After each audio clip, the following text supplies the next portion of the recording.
My name is Chirag Sharma, and welcome to my podcast, Extraordinary. I'm in conversation with Potato Talkies, one of the fastest growing YouTube channels here in Canada. In the previous episode, we spoke with Simran Sachdeva, who is the heart of Potato Talkies, and today we are talking to her husband, Navjot Bindra, who is the brain behind the YouTube channel. Navjot is a serial entrepreneur, YouTuber, growth hacker, and an astute storyteller. In just a few short years, Navjot and Simran have grown their YouTube channel Potato Talkies to over 190,000 subscribers. In today's conversation with Navjot, we talk about finding your purpose, the power of personal branding, entrepreneurship, and he shares some cool tips and tricks around finance, investing, and real estate. I hope that you enjoy the conversation as much as I did. Here is my conversation with Navjot.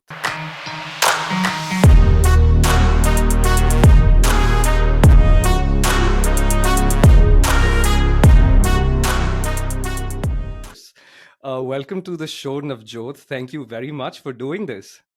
Thank you for inviting. I love it. I'm looking forward to this conversation. Fantastic. Navjot, I am going to dive right into it. Mhm. Um, I was reading your profile on LinkedIn, and it says that you're a storyteller. Now, as someone who's been following you for a while, I have to profess that not only are you a great storyteller, but adding value to people's life, you're creating an impact, and more power to you. I'm just a lifelong fan of Navjot and Simran and all the things that you guys are doing. So more power to you. Thank you so much, Chirag. Yeah, I just feel that storytelling is something that a lot of people think that it's a gift that you have, that you were born with. But I can tell you from my experience, I joined the research industry back in 2009, and that's where I learned storytelling. Because in research, if you don't tell a story, you just blurt out everything that you did in that research, right? So you have to tell a story looking at data, and I learned that I by virtue of my career. I just learned that over time, right? So it's Mhm. not a skill that you are born with. It's just a skill that you can actually develop if you have the right means and the right training. Right. That's a brilliant segue into the first part of our conversation. And you said stories impacts our life, conversations impact our lives. And there was this one such conversation that you had at the New Zealand airport Hmm. in 2017 with a gentleman called Brett. And I think that was the game changer. So let's go back in time and start from the beginning and understand how the story unfolded. So tell me more about this conversation. No, absolutely. And this was in 2017 January when we made our most expensive and slightly scary trip to New Zealand, where we almost died thrice. But that's a story for another day. But in on that trip, we were going from the North Island. We were driving all the way, from north to south, and we were driving from North Island to South Island, and you need to take a boat. So we met this person where we were like offloading ourselves in the South Island, and we stayed there for like 8 hours. So we booked an Airbnb, and in the morning, Brett was the person who made breakfast for us. So because it's a Airbnb, and that time host would actually make breakfast for you, right? So he made breakfast, and he had these fresh berries. And this gentleman was like 65 years, 66, 67, retired from his full-time job now. And we just started talking, and this was the shortest stay that we had on the entire trip, right? And we started talking, and I asked him, what is it that, and this is a just asking the right question, I think that mattered, right? I just asked him, what is it that what's your biggest regret at 65? I don't know how the conversation went there, and he was very warm, and we were talking about regrets and something like that. And I asked him what's his biggest regret, and he said that not doing what he loves for himself earlier in life. So he Wow. started building churches. He started building, doing community work. He was an architect, right? So he built a lot of buildings and contributed towards architecture of big buildings in Auckland. But he was more passionate about building, like houses, custom houses, churches, because he wanted to give back to the community. So he wanted to do that more. And he said he started doing that in his late 50s, and in the last 8 years, it's been like he has not worked, because he has been so passionate about doing all this, and he has made more money than he made ever in his career. So he just felt that those 8 years, if he had just started when he was in his 30s and 40s and did that for like 25 years, he would be in a very different place. And that's where the light bulb moment came, that okay, we are qualified enough to think like that, and we are in our 30s and we were in our 20s, I think, at that time, right? So late 20s. And I was like, and Simran kona, like I was like, Simran, you are a developer, I'm a marketeer. We are a power team in itself, right? So we don't even need other people to build the app or build the website. You can do that, and I can market it. Why don't we start something together? And that was almost midway our trip, and for the remainder of the trip, we obviously did activities. We died almost 3 times. All that happened. But on the side, we were always discussing, okay, what do we do? What do we do? What can we do? Can we do this? Can we do that? And that entire conversation and then the entire trip actually just flipped. The switch flipped, and in 3 months we started Stamplet. And that was the beginning of my our entrepreneurial journey. Or how motivated were you both? Because within 3 months you've launched your business and you have clarity in terms of this is what I want to do. And what I really appreciate about how you went about doing this is because you haven't marinated for hours thinking about what is that magic formula. Hmm. There was an idea and there was execution. Yes, Chirag, that was there, but we might have, in hindsight, we might have pulled the plug a little bit earlier, Hmm. without doing proper research. Because if you unfold the story a little bit more, Hmm. like 1 year down the line, we knew that this model is not working.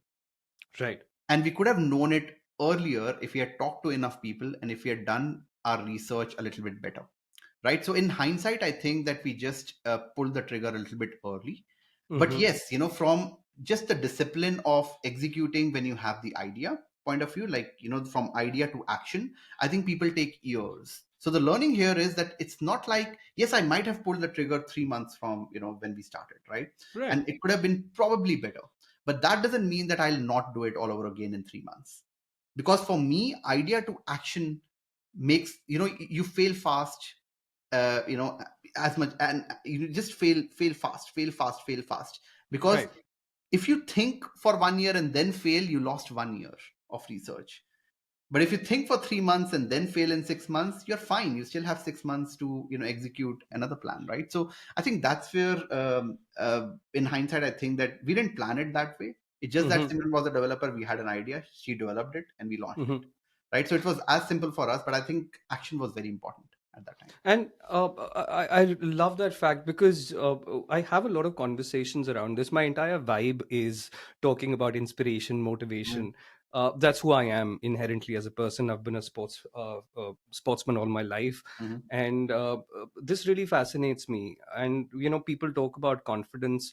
I My opinion is that confidence is a subset of action because you are underconfident because either you're thinking too far ahead Yeah. or you're still stuck in the past and you're not really dealing with what's happening right now. If you do take any action, automatically the result is there, good or bad. Hmm. And basis that you can alter your approach, Hmm. right? And this is Yeah. what you did when you followed your app with a brilliant idea that you had after watching Shark Tank. So I want to dive into this a little bit, that what was this idea, what was the next endeavor that you Yeah. started? So when we started this company, right, in 2017, after coming back from New Zealand, we also started watching shows that could inspire us, Hmm. right? So that was a conscious effort that we made, and we just started watching Shark Tank US. And there we saw this idea, which was a crazy whack idea of it was called, um, the potato parcel, right? So if you still Google, you'll still find it, right? So potato parcel is like a gift. It's a gag gift where you have a box and there's some quirky thing written on the box, and inside the box there's a potato, a real potato, with a message written on it, and you just gift it to people to make someone laugh, to whatever, right? So that was the idea that we got in 2017. Now when we moved back to India in 2018, we needed something to get by, right? So we were staying Right. with our family, but we thought that, okay, that's an idea that we saw. We need something that can be just autopilot. Let's just, as a fun idea, let's just start it in India. And we did that. We sent the box, we bought some boxes and we sent it to a few influencers. And one of those influencers was Prajakta Kohli, who is mostly, Wow. right? And she opened the box and she posted her on it on her Instagram. And that's how, because she had so many followers, right? And that's Yeah. when we started getting orders, and we got so many orders, that day, that we were like, okay, this is possible. And again, that was idea to execution in not even 1 month. That was just something that we saw in 2017. In 2018 we were like, yeah, karke dekhte hain, right? So just as a fun, right? And we sold, I think it was 2,500 or 3,000 boxes, with an average price of $300, where the cost of building that, including shipping, was like $50. So we had like a Wow. business, like an actual business, that earned almost 8 to 9 lakh rupees in 6 months, with our cost being at like 1 or 2 lakh. Wow.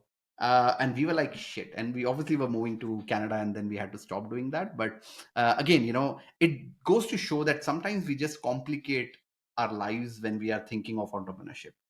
This was Right. not a complicated idea. This was No. not an idea that other people can't copy. This was Right. nothing, right? This idea is nothing. It's just funny. It's just different.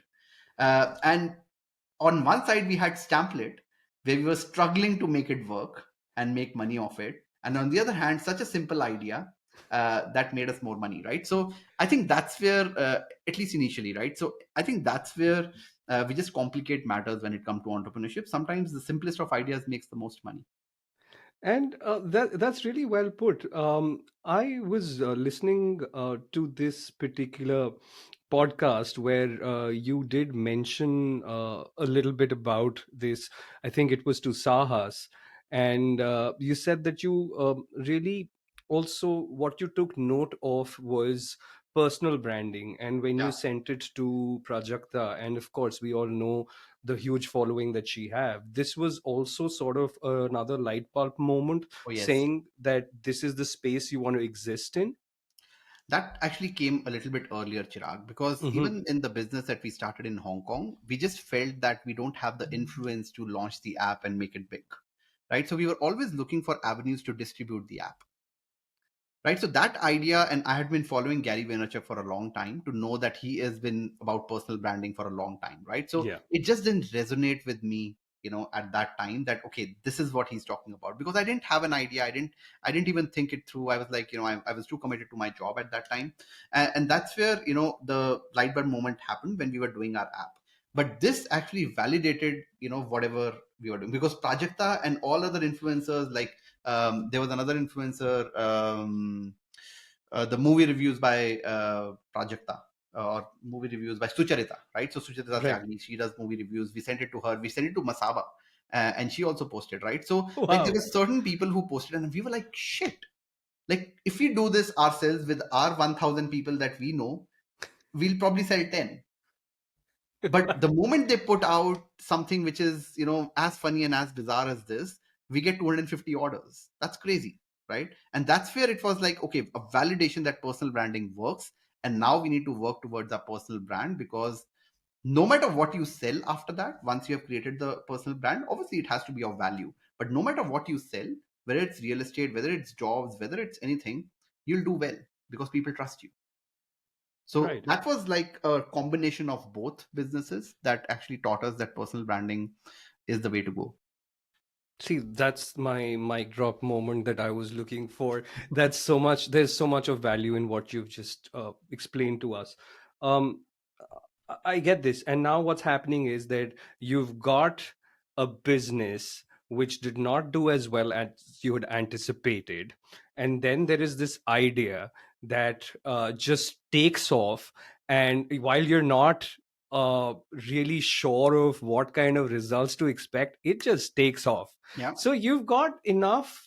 what do I say, proof of concept of how to play around with things. And then you have this move to Canada happening, which is Mhm. in the works. And I think the game changer here was the ebook that you launched, because it had more than 150,000 downloads. Yeah. So just to understand and unpack the journey over here, because this is now where I think you've gone through the grind, you've learned the lessons, and you know what to apply to this. So, Potato Talkies, let's talk about this, because this is the game changer for me. No, absolutely. And it was, right? At that time, we were not thinking of making a YouTube channel, honestly. We were thinking of putting it. Look, so at that time, I would have never said, and even to date, I don't think I am a better orator than I am a better writer. I think I write better than, I talk. And that's something that not a lot of people know. I don't know if I have that book. There's a book called Crushing It by Gary Vaynerchuk, right? So I read that book. It's not very relevant today. It was more relevant in 2014, 2015, and when I was doing this. But that actually taught us that you need to have a niche and you need to have like a selling proposition. And that's where I thought that, okay, I'm good at writing. So let me just write a book. And that book can actually, obviously we have dreams like that will be downloaded like 1,000,000 times, 100,000 times, 10,000 times, whatever that is, right? And I was like, I'm going to make it free. First of all, I can't charge for immigration related stuff, so that was one of the things. And I thought that I'll make it for free because then we'll be known, we'll be branded, there'll be branding created, there'll be downloads, there'll be emails that we get. So all those reasons we said, okay, let's just make it for free and let's get traffic on the website, and then we'll see what we have to do. But the problem was we still didn't know how to distribute that book. So I made the book. I spent like 4 or 5 months making that book. I think it was one of the best works that I had done, and it was all for free. But I didn't know how to distribute. So I went to these Facebook groups, Ask Obey group, Canada Immigration, whatever, right? And I got blocked from all of them because I Yeah, posted I my was going ebook. to say that there was also a time where these Facebook groups blocked you, and that wasn't going to stop you guys. No, so that's when I realized, okay, this is not a distribution channel for me. Purely because if we post something and who Potato Talkies, right? Just imagine, Potato Talkies. It doesn't even make sense. It doesn't have anything to do with immigration. Like it's a stupid, like name to attach to immigration, right? So, and we were like, you know what? Let's make our own story. And that's where we thought, okay, we are not that good when we are talking to a camera, but let's try. And that's where idea to execution, again, it took us 1 month to realize this, but in 1 month we launched our first video on my birthday. And yeah, that video did like 50 views, 60 views when we started. Obviously it takes off slower, right? So and we felt good about it, and that's where we saw our first 10 downloads of the book. So there were 50 views and 10 downloads, and we were like, wow, that's You 50 can views and relate 10 the downloads, right? you So can relate the two together, that while my views are also increasing, my downloads are also increasing at exactly, the right. same So time. every day there were 10 downloads and 20 downloads and 30 downloads, and now it's 150 downloads plus. 150,000 downloads plus, right? So, and that's the amount of, and just imagine, Chirag, we have emails as well of 150,000. We don't have never validate those emails. I've never even used those emails, right? And that's for any entrepreneur who is, who is starting now. Always have something on the website where people can download and add, like the value is for free. That should be a free download, because that would give you first trust, and you're actually, and then it'll also give you emails, and then you can retarget those people with other things. You don't have to sell, right? I would never sell to those 150,000 people. I never intended to, but it's just something that if you want to build a business on it, you'll have emails to do that, right? So I think that's where that ebook came into play, and then the YouTube channel was just when one door closed, we had to open another one when it comes to distribution. And we always knew the power of personal branding, and we were like, you know what, we have been contemplating doing videos, let's do it. And that's how the channel started. Any mindset blocks or imposter syndrome that you had to sort of deal with and keep at bay and say that, you know what, I'm going to do this irrespective of what others say or think of me? I think there's one thing that Simran told me yesterday. She just read it somewhere that if you don't have imposter syndrome, that means that you're not growing. Because people who don't have imposter syndrome, they are in that place for a long time. That's why they have imposter syndrome, right? Imposter syndrome is when when you are thinking that you don't, you're telling, like, I'm giving this talk, but I don't believe that I'm worthy of giving this talk. Right. But that also means that I have done something to be able to do this talk, and I'm growing. I may not be at that level, uh, you know being worthy of the talk, but I'm at least on the path of getting there. So I think that's where imposter syndrome, I have dealt with it. I have been there for a long time. I'm still there, when I do things and I'm like, why are people listening to me, right? I'm like, itna kyun? Why are they listening to me so much, right? So I have that imposter syndrome. I sometimes hold myself back, but I do believe that that's not going to land me anywhere, right? So there was imposter syndrome every step of our journey. In fact, not just now. I was the youngest director in my own company, and I was leading a team of 40 people at 29. So there was Wow. imposter syndrome, in that, at a Too. different level, because there were people who were much older to me who were reporting to me, right? So there was some kind of like a gap in my thinking versus what I was doing in my age. Even at that time I started wearing bigger glasses, because to look older. I never dyed my hair to look older. So there was things that I was doing. I was wearing a coat. I was never wearing, this what I'm wearing now, right? I was always Yeah. wearing a coat, a suit, to make myself look a little bit older. uh, so imposter syndrome has been with me for a very long time, and I know that it'll stay with me, and I'm okay with that. That's a really well put. And I believe that, there is a fine line between, let's say, positive, or even to that matter, it can be critical self reflection Yeah, vis-a-vis the imposter syndrome. Because if you're reflecting upon yourself, uh, you said that you are a better writer than an orator. So that's something that you've deduced by just yeah, researching yourself, going back. And anyways, you have that mindset of breaking things down and looking at it from a very analytical lens. Now, one of the things that causes imposter syndrome is, like you mentioned, that why would anybody listen to me? Am I a subject matter expert? What gives me the credibility to be able to command people's time? And I'm not going to dive into how you've selected your niche, because you've pointed and given me examples there. But I love the story where you're helping people understand mm, what their niche is. And there's this one very interesting instance that I picked up, where you helped a homemaker realize that how she can add value and literally be full of confidence while she talks about it. So, do you want to dive into that a little bit and share that instance with me? yeah. So it was just one of those calls that I was doing. I don't remember which one was it, whether it was a job call or one of the free calls that I used to do.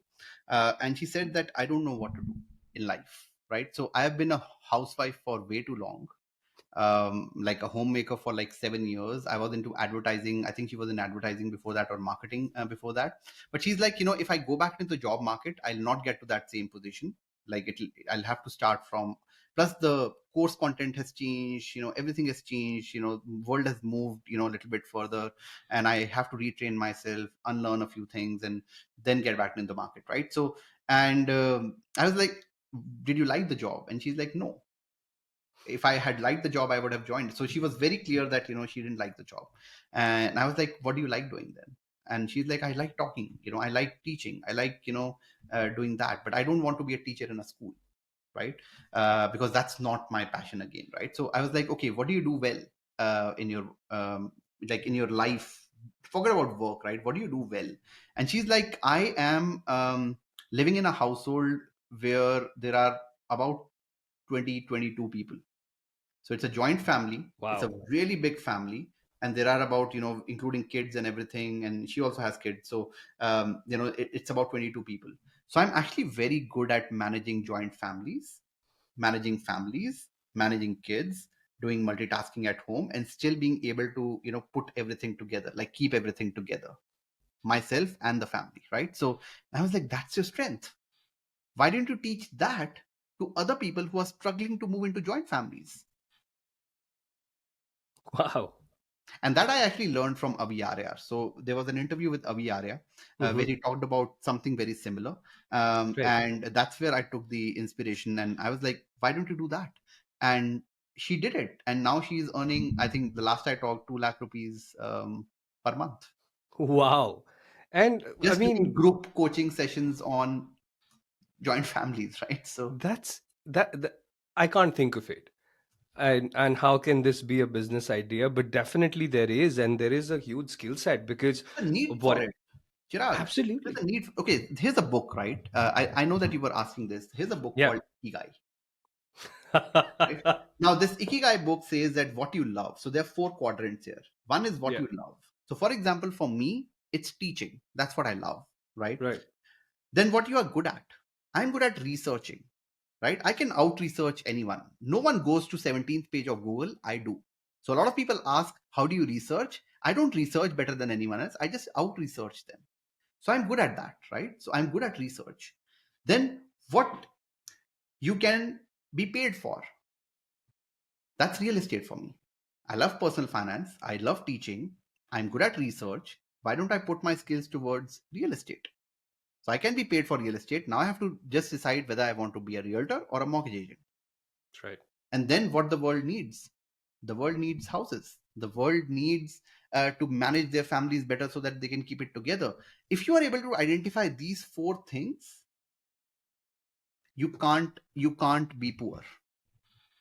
This is my God knows, fourth or fifth mic drop moment of this conversation. No, I love this concept of Ikigai. And as luck would have it, yesterday, one of my Insta stories was talking about Ikigai because, and you know what? I will confess, the first time I had heard about this was watching one of your videos. It Mhm. slipped my mind. I saw a reel, it came back to me, and it just makes sense in Yeah, such a deep level that these are their four quadrants, and there is a huge dynamic shift between what our parents used to uh, be like in terms of how they would approach this, because for them it was like, "Ah, it is giving me money, and if I'm reasonably good at it, I'm going to stick to it." yeah. But what are we doing, how are we creating value? And that's really where we are at this junction in our lives and in as a community, that how are we giving back. And you mentioned Ikigai, and again, this is a great segue into my next question, because when I see your journey, it is so remarkably nuanced, because I can see chapters unfold. And you may say that it took you a while to put this together, or it happened by accident, but a little bit that I have been following you, there are no accidents with you. You have a very meticulous approach towards how you take things forward. So Mhm. Potato Talkies happen, you're talking about your life, how you can move to Canada, the immigration process, and then the roadmap that you've carved is there is the YouTube journey, which is your journey over here, first job accelerator program where you help people settle in, get their first jobs. We're going to talk about it. And then you mentioned that you made this decision to move out of the corporate world into running your own show, which is Mhm. as a mortgage broker. And at the side, with Grow with Nav, you're people giving people financial advice. So literally, you're living your Ikigai. And Yeah. thank you for showing this live example to the world. If somebody wants to know how to follow their Ikigai or bring that concept to life, this is how you do it. Let me break this down into certain few parts and ask you some pointed questions. So, financial literacy, you have showed people the way how to get to Canada. Mm. Now, the next big thing is that you need to earn money Yeah. to survive. And that's where the first job accelerator program comes in. So, what exactly is it? Is this program? What do you do? And how did you conceptualize it? So I had this idea when we came to Canada because I was not getting a job. It was not that I was not good. Part of it was because we landed in COVID Yeah. and they were, like hiring freezes. And part of it was my approach towards finding a job in Canada as well, right? So I was very, very opposed to going a little bit lower on the role, not understanding that you can't be a people manager, directly. There were certain nuances that I was doing incorrectly, especially in the situation that we were in at that time. I was not networking enough, and I was blaming the world for it because or COVID for it, because oh, you can't go out and that's why you can't network. But that was not true. You could always network using Eventbrite virtually, right? That had already happened. So I think that's where I had the experience of hiring a lot of people, because in my previous life when I was in Hong Kong, even though I was a market researcher, I was an HR essentially, because I had a team of 40 people. I was always letting go of people. I was always hiring people. I had looked at 1,000 resumes to fill in positions, not just sometimes from me and my company, but also for my clients, right? So I was practically an HR at that time, so I had a lot of knowledge there. And I realized when I came here, the biggest problem, a lot of people say, "Ha, ye nahi mil raha, wo nahi mil raha, thanda pani, ye wo." All the problems actually go away when you get a job, at least initially, right? We cannot go to the, everything looks bad when you don't, when you're using your Indian money, you're using your Indian savings, rupees to CAD, everything is converting, and the moment you get a job, even if it's not a very high paying job, a lot of the problems go away. And that's where I realized that's the next step, right? And I had this in my mind from June of 2020 when we landed in March. So June is when I started working on this program, because I realized that this is the next step. The realization turned into like reality in December or November of 2021, 2020, sorry, the same year, when we made $3,000 for the first month in YouTube ad revenue. So $3,000 came in November, $4,000 came in December. We were very happy, but I didn't sleep for an entire night. And the reason why I didn't sleep is I was like, it's just too much reliance on ad revenue. I can't run a Mhm. business like this. Like I can't just be making videos and earning ad revenue and relying on YouTube to show my content to more people. What if they don't? What if the algorithm changes? What if YouTube just goes away? What if this happens, right? So I didn't sleep for an entire night, because we have been doing it for 1 year, but I didn't have a business that was running on top of that YouTube channel. And that's where I said, FJ is the one. First job accelerator is the one, and this is what would get us over the line of actually starting the business. And at that time, the dreams were a lot bigger for FJ. But then things, actually happened, and then I moved on to the next thing. But that's how FJ happened, and I worked a lot for 6 months, but I'd actually not put the deck in a way that I can present, and that I did in the next 15 days. Like it took me 6 months to research. Obviously there was a lot of work going on, and I am a very very OCD kind of a guy when it comes to research. I just don't want any stone to not be turned. And I actually talked to 6 HR with 70 years of combined experience, just to make Wow. sure I'm not biasing the program with just my beliefs. So I did that much research, but I did not put it on a deck.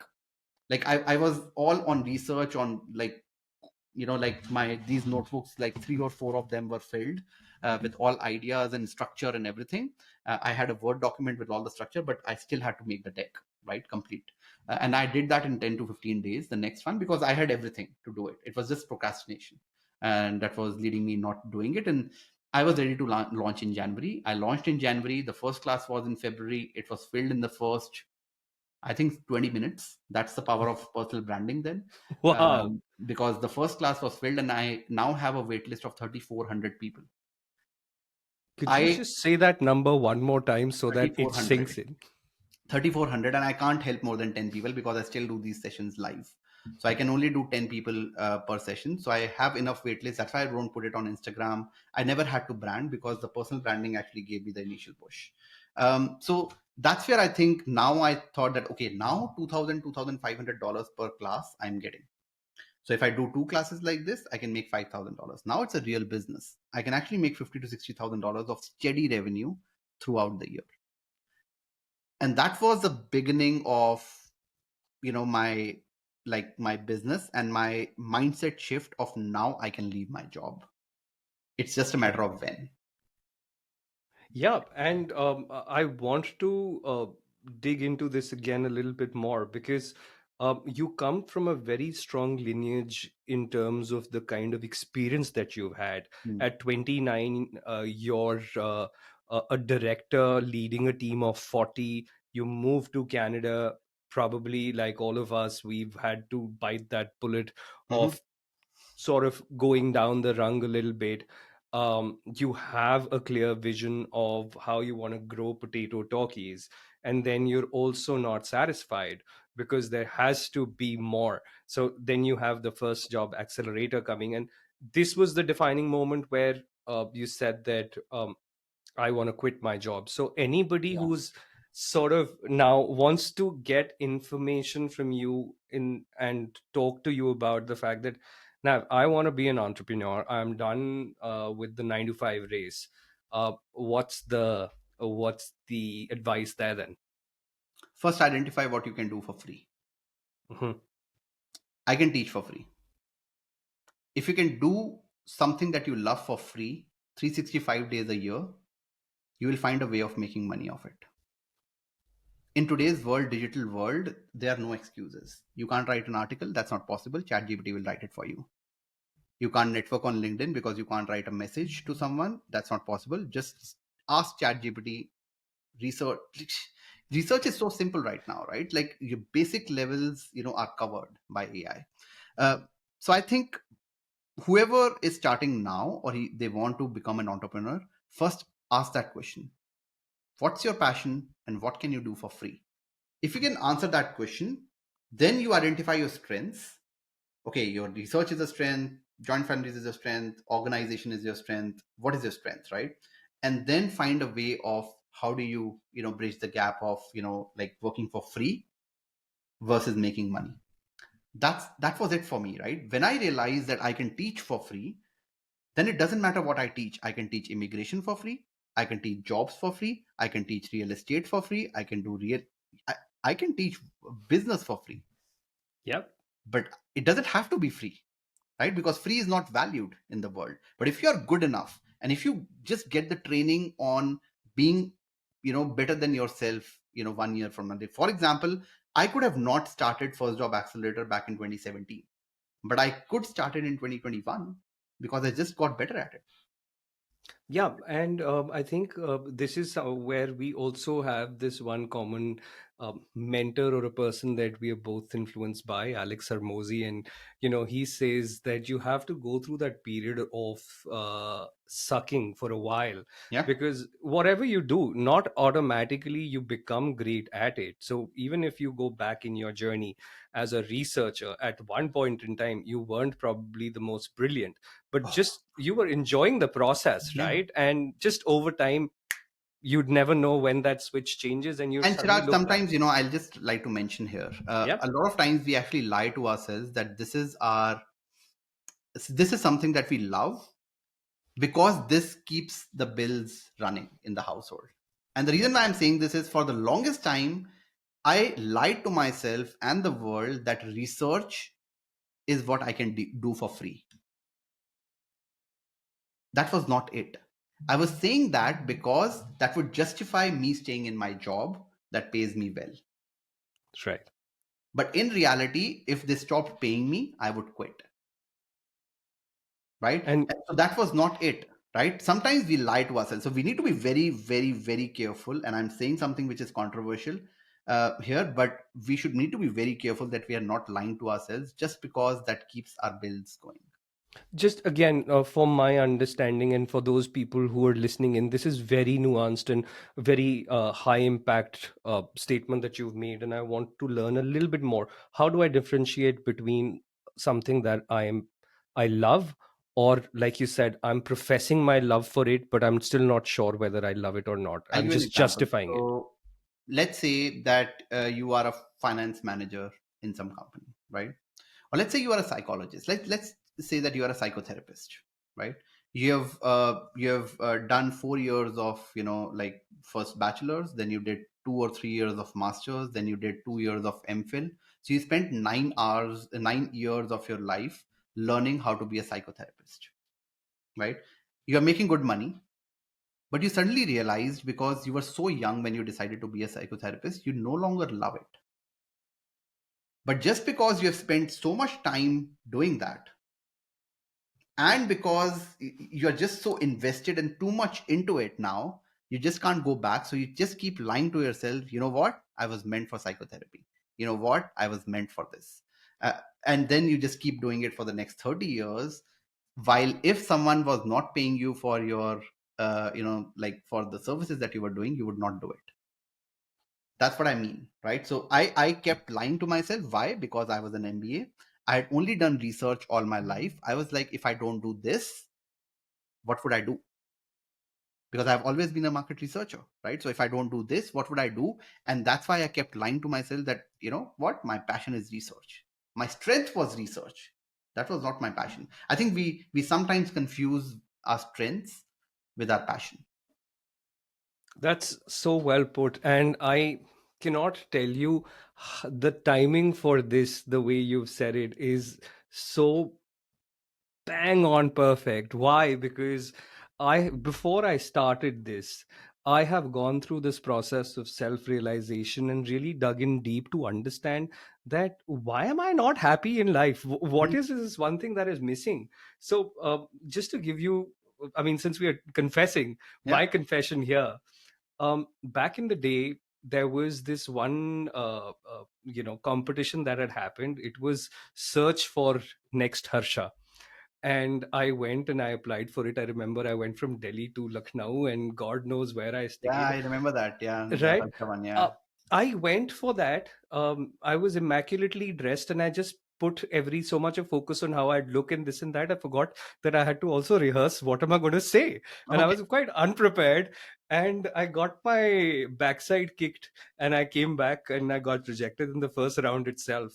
Now, after that, I took that failure as a no, and I Hmm. said, okay, this is something that is not worth pursuing. Went, did my MBA, came back to India, did a couple of jobs, landed a job in BMW.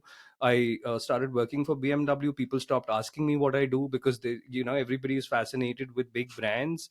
And luckily for me, the journey continued here in Canada. But at some level, somewhere deep down inside, I have always felt that emptiness. And I don't Hmm. want to make it very over dramatic, but that's not my ikigai. I Hmm. wanted something else. So for right now, the journey that I'm on is that, hey, this is my show, man. I get to talk to some cool people. I Yeah. don't want others, or if I can, even make sure that one person doesn't go through the same thing or make the same mistake that I did. Hmm. That's my job done, and that's why I am doing this. Yeah. So, I truly understand. That's why I wanted to dive deeper into this. And um, for people who are looking at you right now, they don't see the struggle that you've put in and the number of hours that you guys have put in. I know that there is this power, magical power in compounding. We don't see it happen in real time, but when you look back suddenly at it, you will be like, when did I become that good, Yeah. and how did things become so much better? You've shared during one of your videos that you put in a 1550 hours, and when you started relating it to how much money you had made, Canada, for people who are outside of Canada, you essentially get paid $15 an hour. That is the bare minimum wage rate. But when you did this calculation, you were getting paid $10 an hour, so Less you than clearly $10. weren't doing it for money. I still remember the number, $9.87. I did the So math, you rounded it off. and I rounded it off for the video, $10, but it was 9.87 dollars, and I was like, what? Like, that was the moment when I realized that I need to run a business on top of it, because if I get paid $9 an hour, that cannot be a business. That can be a marketing engine. Hmm. So that's my acquisition cost, right? So, like, that's I get paid for acquisition, $9, and that I can live with. That's a good number to have for acquisition. Like, instead of paying money, I'm getting paid $9. That's such So powerful words right there. So if you have like a personal brand built, and it's paying for your marketing expense, or it's paying for your editor, or it's paying for whatever, right? And then you are not spending a lot on marketing, and then you build a business on top of it, which complements your audience, which is what First Job Accelerator was for me, which is what my mortgage career is for me, which is what whatever I do in the future will be for me, right? It's all about helping immigrants live their full life, having a financial literacy platform where everyone should have means, and they should not be thinking ki estate planning to amiro ka kaam hai. that Hmm. that's not correct, right? So I need everyone to understand and have the resources which are free. you know Everything that you require to be successful in Canada, you just need to pick and then double click on that. And that's something that I built on, like the immigration, the Potato Talkies that we built. But now everything that I'm doing is from that immigration niche that I have. So immigrants are, I think, the most underrated species in Canada. And I know for a fact that it is the future, and we'll see a lot of people do so well in future. I just want to be a small part of that immigrant success. Yeah, and I want to understand, being that very small, tiny part of that success, share with us the kind of numbers that you have earned in terms of the money that you've earned in 2021 and 2022. I want people to have perspective when you say little, how much you're doing. So, Chirag, look, so I don't want to put numbers. I'll give you numbers, right? It's sure. on my channel as well. But it's not about the money that you earn. And people don't believe me when I say this. Hmm. But for every one client that I get, I actually tell three people not to buy a house because they're not ready for it, right? Some people are just, out of their university, they still have student debt. They should not be getting into, a business of buying houses. They should be just investing whatever little money that they have into themselves, and then improving their income, and then think of buying a house after clearing their debt, right? So for every one person who gets a mortgage from me, just know that there are three people who could have gotten a mortgage, at that time, and I could have made money of that, but I did not. And they come back to me like in a couple of years, or but they'll always, or they'll send me referrals, but that's not a business that I turn. So just so you know the numbers, before I quit my job, I had a target of $100,000 of income coming in 2021 from my business, like gross top line revenue, right? Not my Right. expenses, everything, right? So that I almost hit, I think at $98,000 2021, not from my job, but from everything else that we were doing apart from the job. Yeah. So that was $98,000 for me in gross revenue. Net was a lot lower, but that's more nuanced. And then I thought, okay, I know I can make $100,000 even if I don't have a job. I've proven that. I just need to build more structure around it, and I can sustain this. And big part of that was first job accelerator, right? So I was like, okay, this is it. I have no risk in leaving my job right now, because Simran had a salary that's coming, and I've already replaced my full-time income, right? That's where I thought, okay, let's now run a business, and now I can do it. And Simran changed her job, and I always say that my situation is very different from a lot of people. I have a wife who is a developer, and she has unlimited capacity of earning. She can pick contract, she can do whatever, right? So I talked to Simran and said that you'll probably have to run household for the next 2 years, but I really want to do this, and it could be that I get zero revenue, but let me just do this. And she changed her job to a contract job. We got more money into the household, and then I could actually do this without any, like being afraid that if I say no to this person, or if I say this to this person, that person will actually not get the mortgage from me. So I just went without any fear into the market, and I was able to do 100 clients, more than 100 clients in 1 year. That was 70 million roughly worth of real estate volume, which Wow. personally gave me about $500,000 of gross commissions. Obviously there are expenses. I have employees, I have, so more than half of it goes into having underwriters and scaling the business, right? But it was still much more money than I ever thought it would be This is in in the first year. 2021, and 2022. you 2022, and you've moved to Canada.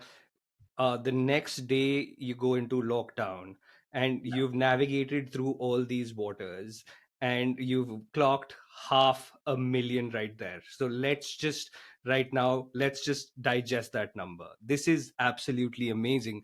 And for me, the biggest takeaway from this conversation right now that you've just said is also understanding that less means more. You're not necessarily chasing people and saying that, no, I'm going to probably get a mortgage to every person who comes in. You had the vision of telling people and guiding them and telling them right now is not a good time. Hmm. Yeah, absolutely. And I think that's the reason why I did so well. My authenticity, and Right. my sheer passion of telling the truth. It's like I there are certain conversations where I say, I know that you'll not call me again, but here's the truth. Right? So that's how I start the sentence, right? I know that you'll probably not call me again, but here's the truth. And they always call me back because I know that people deep inside want other people to tell the truth. They know that. It's just that they probably need someone else to tell them. And that's what I do. And sometimes people don't call me, and that's okay. Right? So I think it's just about that. If you build your business on trust and integrity, and I'm talking all these jargons, but it's important you do that. No, they are, and they're the foundation of what makes you and Simran both so unique and lovable in your respective ways. Because one, as a fan, as somebody who consumes your content, as somebody who's met you in person and now doing this, you at some level, if there is any pretense, you see through it, Hmm. and this conversation is no different than how I see you talking to people while you're recording your videos. So the genuineness does come across, and I have to Thank you. laud you for that. And I want to understand here, Navjot, that how do you develop this growth mindset? Because you're saying all the right things, you're doing all the right things. All of us, I want to believe, we are not perfect, we are work in progress, so we rely on mentors, people, books, um, whatever you may call it, even content, to improve ourselves and have that better mindset. So I would love to for you to explain to us that what is your secret sauce to developing this growth mindset. I think, Chirag, if it was one thing, it would be uh, my circle. Right. I just consciously surround myself with people who are better than me in some way or form, right? I can learn from them. And it's not like I ignore people who pull me down, because sometimes it could be very people who are very close to you, but I'll just not pay a lot of attention to what they said, and not let that impact me. For example, when we make a video, there are so many comments that will be negative, but concentrating on that is when I get pulled down, right? But not concentrating on that and concentrating on 99% of other comments which are good, I think that's where we need to be. But sometimes we just consume ourselves into hate so much that it just pulls us down. So I think that surrounding myself with positivity and people who are really positive and like me, I think that's what I like to do. You talked about mentors and coaches, right? So I think people jump into mentorship and coaching way too early. I consumed every content that was there to consume on the topics that I talk about, right? I followed the right people. I followed, I'm not saying I consumed every content, but then it was to a point when it was repetitive for me. I Yeah. was like, okay, everyone talks about this. I think for this topic, for real estate, I have exhausted everything I can learn for free. And that's when I look for people who can teach me things that YouTube can't. Right. Right, so like going into nuances of real estate investing in the US, so I have specific goals for myself. For example, I want to build a portfolio in the US when it comes to real estate, and for that I then paid a coach to teach me that, right? Who do I pay? And I made an entire video on the channel on that. But who do I pay? Person who is educating you on for free on social platforms. If that person is educating you for free and they have a program which is a mentorship or a coaching program, just imagine if someone is giving you so much value for free, what can they do for you in a one-to-one coaching session? Yeah, and I can only imagine because, and I don't have to go too far to connect the dots. The amount of information you and Simran are putting out, specifically you through Grow with Nav, how to invest.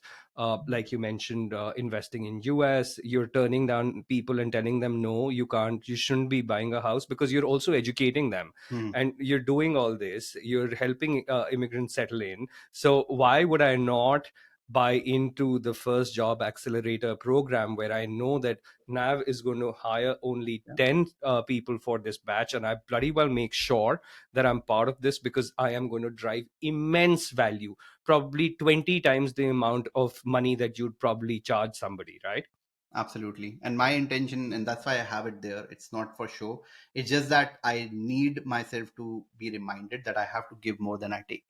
And my always objective is to give at least 10x of what I'm taking, whether it's time or money.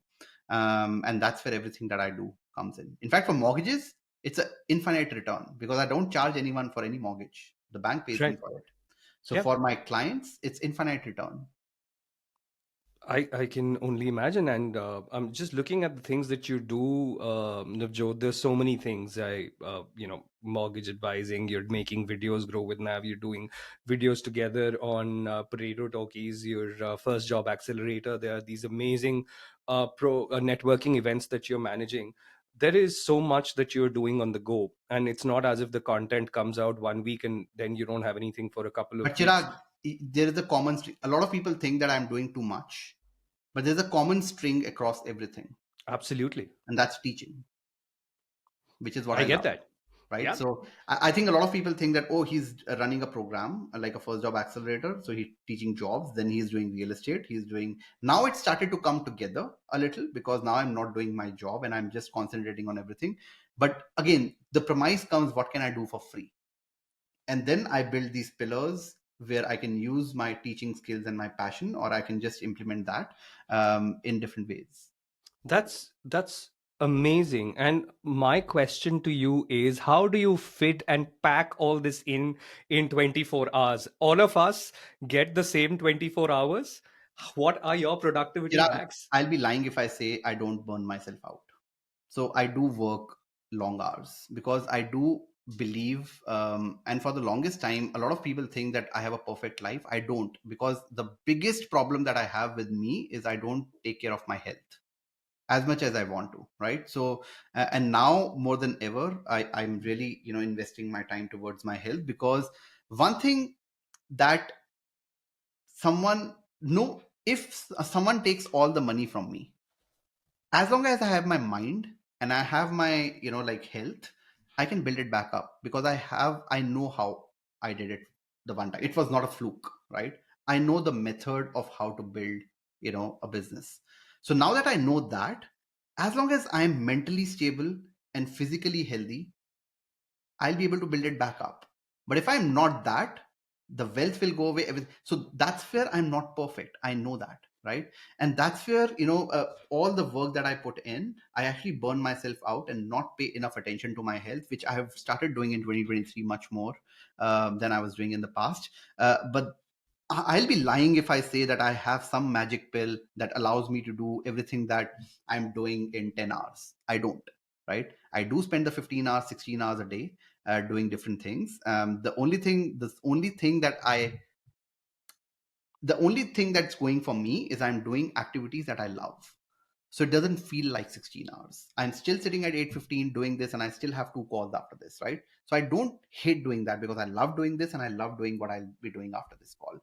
So that's the only thing. I just burn out physically, right? Like you get tired, you can't help that. But mentally, I'm always active. Um, so I don't have a productivity tip, honestly. The only thing that I'll say is I do have a habit of waking up early. And that's not because you only get successful when you wake up early. It's just because it keeps me disciplined and it gets me ahead of the day. It just, mails start coming in after 10. This is happening, that is happening, call is coming, bank is open, appraiser is calling. All that happens after 10. So I just want to start early so that I can pay attention to my body a little, I can meditate a little, and then I get to a few emails before 10, and then I get on with the proactive things that the reactive thing that you have to do during the day. All right. I want to get some actionable insights. I know that you've shared this information across your various platforms and videos, but let's get some real world actionable insights from you, Nav. Number one, you talk about numbers, and I want to know what should be, or is there like an ideal number that you recommend people should work towards in order to be best prepared for retirement? How much money should they be saving? I don't think there's one number. That number is 5.2 million for me. And it's a very meticulous number that I've back calculated, and it takes into consideration inflation and my lifestyle after retirement and stuff like that. I made an entire video if you want to look at that. But there's no number because for me, I need $200,000 a year to not worry about money in 30 years, Mm-hmm. right? And it's very important for me. But some people can actually do with $100,000. Some people can actually do in $50,000 because they want to retire in India or in a developing country, right? So I don't want to retire in a developing country. I want to retire in Canada, or I want to retire in a developed country. So I need $200,000 to be able to sustain a lifestyle. I need my primary accommodation to be paid off, and those are that's my goal. I don't want to be keep paying mortgage at 60, 65, and I do want to retire a little bit earlier, and that's why I started a business, right? So I think that's where, Chirag, we can't have one magic number, but everyone needs, and this is the harsh reality, everyone needs at least $2 million if they want to live a comfortable life in Canada, and hopefully a paid off house. That's the bare minimum that everyone, and this is not, it looks like a very big number, Mhm. but it won't be as big in 30 years. We just make, just like $100,000. People talk about six-figure salaries. I don't think $100,000 cuts it in the today's world. It's not enough. It isn't. Because if you look at expenses after taxes, you're left with like what, 60, 65,000, $5,000 a month after Yeah. taxes, and that's not even enough to get a mortgage in today's world, Nope. With the especially if interest you are rates where living they in are. in a province like Ontario or BC, right? So I think that's where we have these numbers that might go wrong. Six figures, even though it's aspirational, the new six figure is 150 or 200, right? In a couple of years it will be 150. I'm pretty sure of that. $1 million is looks very big. You call yourself a millionaire, but everyone will be a millionaire because it's just a number. It won't be enough, right? So then you have to hit a bigger number. So I think $2 million, a lot of reports say that $2 million is the bare minimum that you need in assets, or cash, or wherever you can draw 4% out of it. And yeah, then sky is the limit, but have a number. I always implore people to have a number. Otherwise, you just are working, working, working, and there's no goal. And you make the 5 million, you make the 10 million, you make the 20 million, and you burn out, and like, that's not a way to live life. So I have a number of 5.2 million. The moment I hit that, I'm good. That's great. And a quick follow-up question there would be that if I was to break this down, and let's say somebody listening to this says, okay, my goal is to get to that number, and I start saving now, what should be the percentage split of how much money should I be saving month on month? How much money should I keep aside for any sort of investment, and then my recreational use? So Chirag, I'll talk about me, right? Because I don't know other people's income, and I'll talk in percentages, right? So what I do is I don't save a lot. I just keep emergency fund of 6 months. Now that we are both self-employed, we keep a little bit more than 6 months, and we have a few rental properties. So that's there. We don't touch that. Even if it goes down with inflation, it's fine, right? Because that's our safety net. Then we have our income coming in. Let's say it's $10,000 a month, right? I'll invest 20% right on day one. I don't earn 10,000. I'll assume that I earn 8,000, right? I think it's called paying yourself first. So you need to invest that money, and I do that in stocks and in ETFs mostly. I don't do a lot of active stock investing, barring a few stocks that I feel are evergreen. But I just make sure that that money is safe. It's mostly in S&P 500, almost half of that money, and I do that every single week. So $500 a week across 4 weeks is $2,000. If I make more money, let's say I made $20,000, 20% of that is a lot more than 2,000. It's $4,000, right? I will keep access cash into my holding company, whatever I made, and then I'll start investing in real estate. That way, I am well diversified into stocks, and I'm obviously over leveraged on real estate. I'm just investing a little bit more because that I understand, right? That's my wheelhouse. I understand that I can force value into that. I can't tell, yeah, I can't tell how to run Tesla to Elon Musk, but I can do something with my real estate to increase its value. That's my decision, right? So that's where I invest a little bit more into real estate more than stocks, but I want to keep a well diversified portfolio. 20% goes towards a safety net of S&P 500, where I invest and it grows 8 to 10%, 11%, whatever it grows over time, 30 years. I'll never touch that money till I'm 60. And then whatever excess cash I have left, I invest in real estate. So that my objective is to have at least 3 rental properties fully paid off by the time I retire, plus my primary accommodation fully paid off. and about $2 million of compounded money sitting in S&P 500. You're going to have much more than that. So, anybody listening and you want this sort of real world advice of how to manage your finances, how to manage investing, you should definitely give Nav a follow. Nav, people who want to check out your videos, I doubt that there are people who already don't know about you in Canada, but just for those people who are living under a rock, where can they find you? And I will, of course, share the link below, but where can they follow you and get such interesting conversations and tips from you?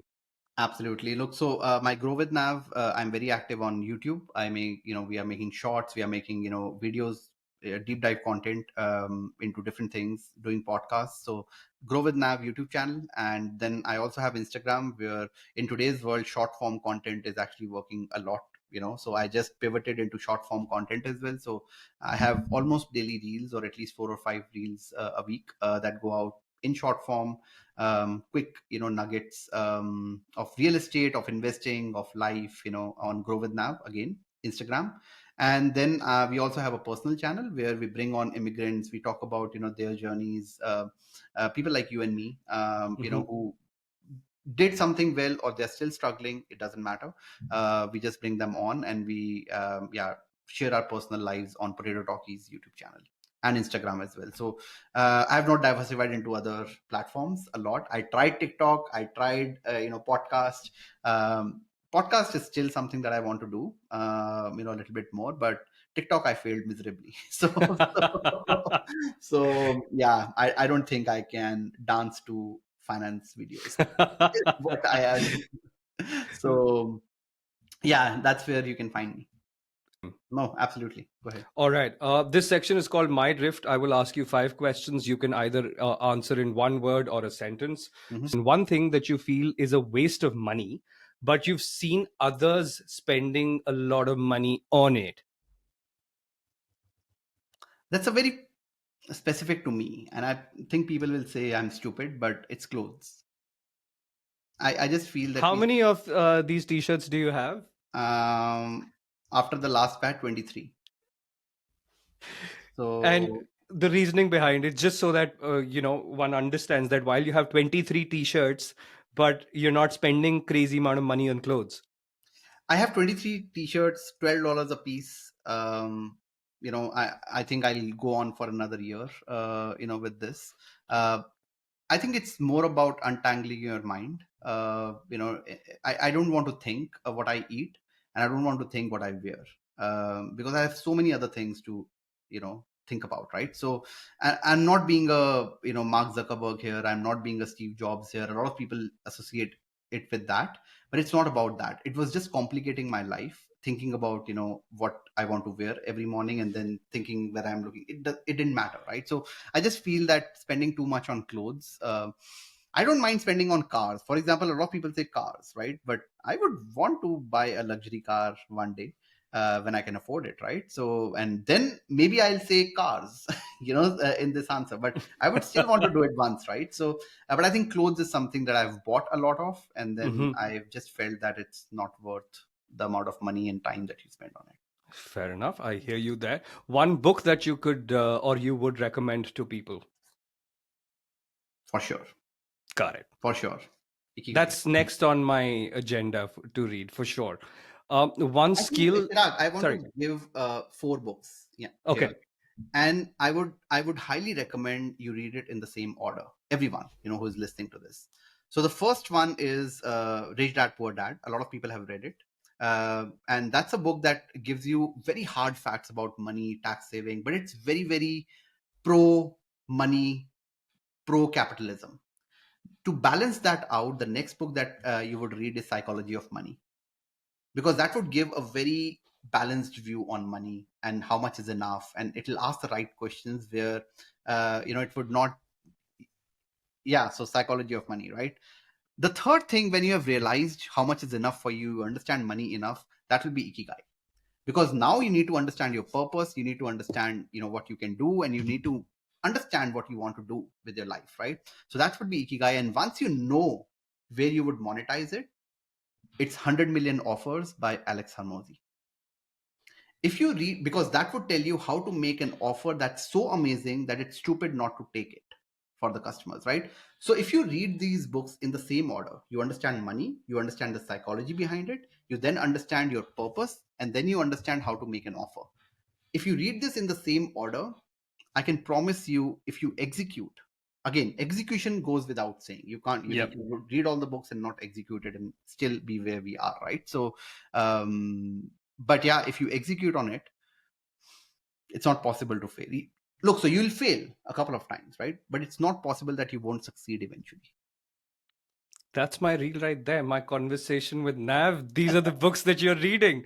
I love it. Amazing. One account that you would ask people to follow, and Alexa Modi. I mean, I knew, I'm I done. felt that was coming. Look, Gary Vaynerchuk is another one that I really like, but Yeah, I think Alex Hormozi is just more relatable to most yeah, people. So I think Alex Hormozi talks about real shit, right? So like, yeah. And he cuts out all there is no sugar coating. no, There is, everything is in black and white. yeah, That's what I love about the guy. All right, let's wrap this up. I've had many a mic drop moments. I've got so much of value. Let's end this on a high. The best advice that you've ever got. that's a difficult one.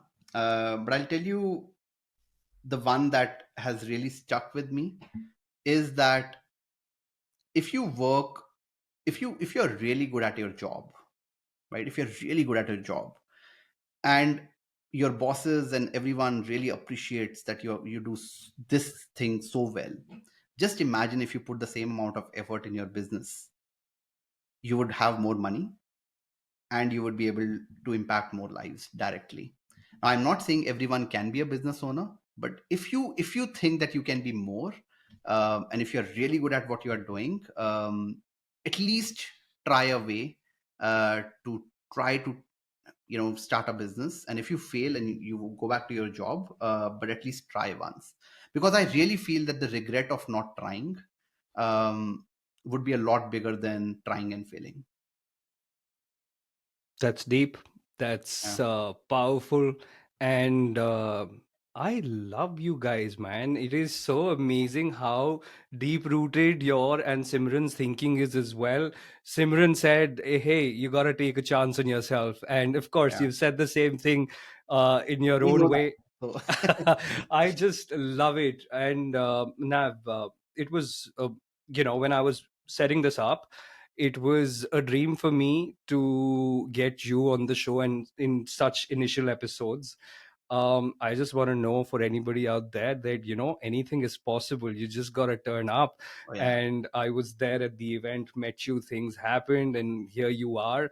And yeah, you got to take a chance, and magic happens. Thank you so much for doing this. I'm going to have you again on the podcast, and mhm. when I'm celebrating a big milestone moment where we can talk about what my journey has been. And of course, I'm going to keep a close eye on how you're progressing. Wishing you and Simran all the best.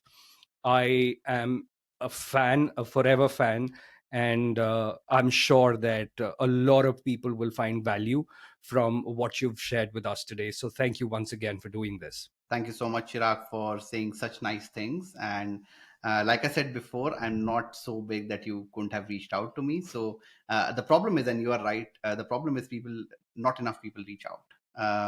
So thinking that maybe the other person is busy, and that might be true.